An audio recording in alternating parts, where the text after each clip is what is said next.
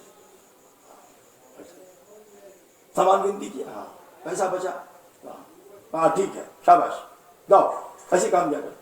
آپ یقین کیجئے کہ ہم وہاں سے لوٹے آئے تو سیدھے اپنی والدہ کے پاس جا کر کے ان کی گودی میں رونے لگے. میری والدہ کہنے کیا ہوا بیٹا, کیوں رو گئے؟ ہم کہا کہ آج ابا نے سامان منگوایا تھا, بتایا تھا 13 آنے کا سامان ملے گا, 3 آنا بچے گا. میرا تو 100 قلم ہو گیا, پسینہ وسینہ سب ہو گیا, پیشاب ہونے والا ہے.